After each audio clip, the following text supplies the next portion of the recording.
Hello students, आज हमारा chapter है चैप्टर 6 समुद्र तट है। समुद्र तट है, समुद्र का तट। इस चैप्टर में तृतीय चतुर्थी विभक्ति का प्रयोग किया गया। तृतीय विभक्ति यानी करण कारक और चतुर्थी विभक्ति संप्रदान कारक। ऐसे समुद्र तट है, ऐसे यह समुद्र तट है, समुद्र का किनारा, यह समुद्र का तट, यह समुद्र का किनारा है। अत्र जना पर्यटनाय आगच्छन्ति। अत्र यहाँ जना लोग पर्यटनाय घूमने के लिए आगच्छन्ति आते हैं। यहाँ लोग घूमने के लिए आते हैं। केचन तरंगई क्रीडन्ति। केचन कुछ, तरंगई लहरों के साथ, क्रीडन्ति खेलते हैं, कुछ लहरों के साथ खेलते हैं। केचन च नौका भी जल विहारम कुर्वन्ति। केचन कुछ, च और, नौका भी नाव के द्वारा, नौका नाव, बोट, जल विहारम जल में विहार, कुर्वन्ति करते हैं। जल में विहार या जल में क्रीड़ा, जल में खेलना, पानी में खेलना। कुछ और कुछ नाव के द्वारा जल में विहार करते हैं, यानी पानी में घूमते हैं या पानी में क्रीड़ा करते हैं। तेषु उनमें से, केचन कुछ, कंदुकेन गेंद से, क्रीडन्ति खेलते हैं, उनमें से कुछ गेंद से खेलते हैं। बालिका बालका च बालुका भी बालुका ग्रहण रचयन्ति। बालिका लड़कियां, बालका लड़के, च ओ, बालुका भी, बालू रेत जो होती है यानी रेत का घर, बालू रेत का घर, सॉरी, बालू का भी बालू रेत से, बालू का ग्रहण, बालू रेत का घर, रचयन्ति बनाते हैं। बालक और बालिका यानी लड़के और लड़कियां रेत से रेत का घर बनाते हैं। मध्य मध्य बीच बीच में तरंगा लहरें, बालू का ग्रहण, बालू के घर को, प्रवायन्ति बहा ले जाती हैं, प्रवायन्ति बहा ले जाती हैं। बीच बीच में लहरें बालू के घर को बहा ले जाती है। ऐसा क्रीड़ा प्रचलति यह खेल चलता रहता है।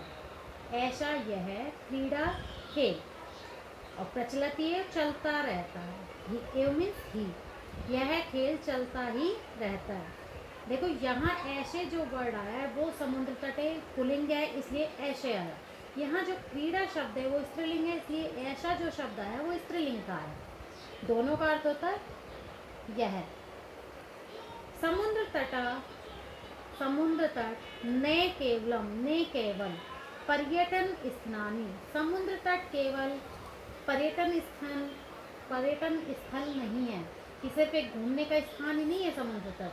अत्र यहाँ मत्स्य जीवी ने, मत्स्य जीवी ने मछुआरे, मछली को पकड़ने वाला जो होता है उसे कहते हैं मछुआरा।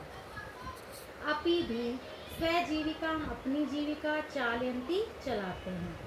यहाँ मछुआरे भी अपनी जीविका चलाते हैं, यानी कि वो मछलियों को पकड़ते हैं, उन्हें बेचते हैं और उससे अपना पैसा जो आता है उससे अपनी आजीविका या अपना जीवन यापन करते हैं। तो मैंने अभी शुरू में बताया कि इस लेसन में तृतीय और चतुर्थी विभक्ति का प्रयोग है। तो देखो पर्यटनाएं शब्द में चतुर्थी विभक्ति आ रही है। ऐसी कंदुकेन, नौका भी, तरंगई, इन सब में क्या है, तृतीय विभक्ति का प्रयोग हुआ है। जब किसी साधन की सहायता को काम होता है तो करण कारक होता है। क्लियर? नेक्स्ट, अस्माकं देशे बहवे समुद्र तटा सन्ति। अस्माकं हमारे, देशे देश में, बहवे अनेक, समुद्र तटा समुद्र के किनारे, सन्ति हैं, हमारे देश में अनेक समुद्र के किनारे हैं।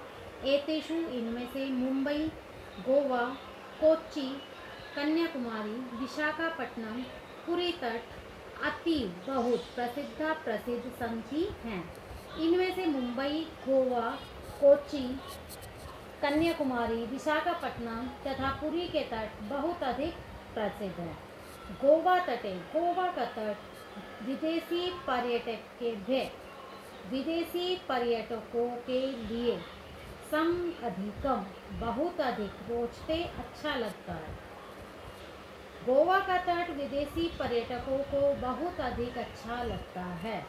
विशाखापट्टनम तट है, वैदेशिक व्यापार है, वैदेशिक व्यापार है, विदेशी व्यापार के लिए प्रसिद्ध है, प्रसिद्ध है। विशाखापट्टनम का तट विदेशी व्यापार के लिए प्रसिद्ध है।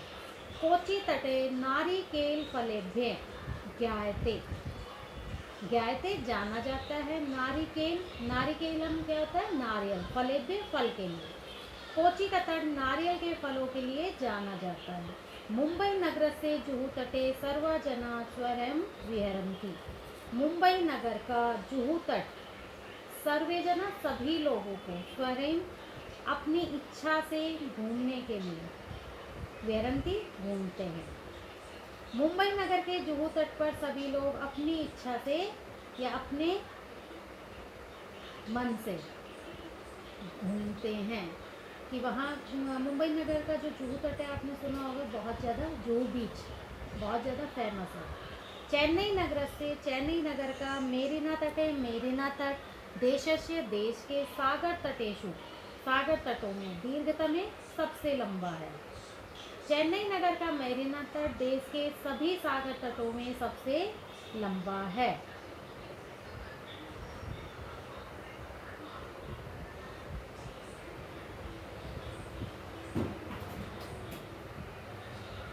नेक्स्ट देखिए, भारत त्रिशेषु दिशासु समुद्रतटा सन्ति, भारतस्य, भारत के, त्रिशेषु तीनों, दिशासु दिशाओं में, समुद्र तट सन्ति, समुद्र तट है। भारत की तीनों दिशाओं में समुद्र तट हैं। अस्माद एव, अस्माद इस, एव ही, कारणात् कारण से, भारत देशे, भारत देश को, प्रायद्वीपे, प्रायद्वीप इति कथ्यते, कहा जाता है। इस कारण ही भारत देश को प्रायद्वीप कहा जाता है, या इस कारण ही भारत देश प्रायद्वीप कहलाता है। पूर्व दिशायाम, पूर्व दिशा में बंगोपसागर यानी बंगाल की खाड़ी। दक्षिण दिशायाम, दक्षिण दिशा में हिंद महासागर। पश्चिम दिशायाम, पश्चिम दिशा में चैमीज और अरब सागर, अरब सागर अस्ति हैं। पूर्व दिशा में बंगोपसागर, दक्षिण दिशा में हिंद महासागर और पश्चिम दिशा में अरब सागर हैं। आपको पता है कि ईस्ट में बे ऑफ बंगाल है, साउथ में इंडियन ओशियन है और वेस्ट में क्या है, अरेबियन सी। पता है ना आपको, एसएसटी में पढ़ा, इसीलिए इसको क्या कहते हैं, पेनिनसुला कहते हैं, प्रायद्वीप। ओके, प्रायद्वीप आप ना समझो, लेकिन पेनिनसुला आपको पता है, आप इंग्लिश एसएसटी में पढ़ चुके हो। एतेषां त्रयाणाम् अपि सागराणां संगमे कन्याकुमारी तटे भवति। एतेषां, इन, त्रयाणां, तीनों, अपि भी, सागराणां, सागरों का, संगमे, संगम यानी मिलन, कन्याकुमारी तटे, कन्याकुमारी के तट पर भवति होता है। इन तीनों सागरों का संगम भी कन्याकुमारी के तट पर होता है। अत्र पूर्णिमायां चंद्रोदयं सूर्यास्तं च युगपदे द्रष्टुम शक्यते। अत्र यहाँ पूर्णिमायां, पूर्णिमायां पूर्णिमा को, चंद्रोदय चंद्रमा का उदय यानी चंद्रमा का उगना, और सूर्यास्तम सूर्य का अस्त होना, छिपना, च ओ युगपदे एक ही साथ, युगपदे एक ही साथ, द्रष्टुम देखने के लिए, शक्यते जा सकता है। यहाँ पूर्णिमा को चंद्रमा का उदय और सूर्य का अस्त एक साथ ही देखा जा सकता है। ये हमारा लेसन का हिंदी ट्रांसलेशन है। नेक्स्ट इसके बाद वर्ड मीनिंग है, जो आपको पेयर नोटबुक में करनी है सारी। उसके बाद आपके क्वेश्चन आंसर है, देखिए, जना का भी जल विहारम कुर्वन्ति, लोग किसके द्वारा पानी में घूमते हैं। जना नौका भी जल विहारम कुर्वन्ति यानी नौका भी नाव के द्वारा। भारत से दीर्घतम समुद्र तट के, भारत का सबसे लंबा समुद्र तट कौन सा है, तो कौन सा था, मेरीना तट, यानी चेन्नई नगर से मेरीना तट है। जना कुत्र स्वयं विहरन्ति, लोग कहाँ अपनी इच्छा से घूमते हैं, जुहू तट बताया था। जना मुंबई नगर से जुहू तटे स्वयं विहरन्ति। बालका बालुका भी किम रचयन्ति, बालक और बालिकाएं क्या बना रहे हैं, क्या बना रहे थे? बालू रेत का घर, यानी कि बालू का ग्रहण। कोची तटे केभ्य गए थे। कोची का तट किसके लिए जाना जाता है? नारिकेल फलेभ्य। कोची का तट किसके लिए जाना जाता है? नारियल के फल के लिए। नेक्स्ट देखिए फिलिप्स है, कन्याकुमारी तटे त्रियनाम सागराणाम डैश भवति। कन्याकुमारी के तट पर तीनों सागरों का क्या होता है? संगम है।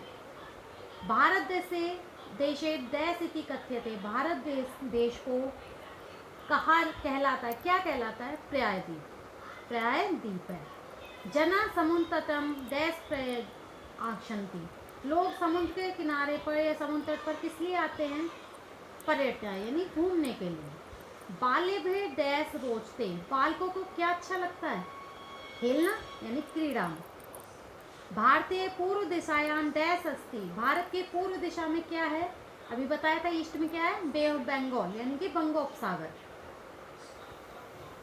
नेक्स्ट है देखिए, इनको यथा योग्यम योज्यत, यानी इनको जोड़ना है। मैच पढ़े हैं ना आपने इंग्लिश में? मैच इट, वही चीज़ है। समुद्र तट है, किस लिए आते हैं समुद्र पर? पर्यटन है। क्रीडनकम, यानी खिलौना किसके लिए होता है? खेलने के लिए, खेलना है या क्रीडना है। दुग्धम, दूध किसके लिए? पोषण है। पोषण के लिए, दूध पीने से हमारा पोषण होता है, न्यूट्रिएंट्स मिलते हैं हमें। दीपक है, दीपक किसके लिए होता है? प्रकाश है। विद्या, ज्ञान के लिए, ज्ञान है। ये चतुर्थी विभक्ति है इनमें समझ। Okay, this lesson is complete. ये आप बैक एक्सरसाइज और फिलअप्स आप कर लेना फेयर नोटबुक में, और लेसन में अगर फिर भी कोई डाउट हो तो आप मुझे फिर से पूछ लेना। Thank you.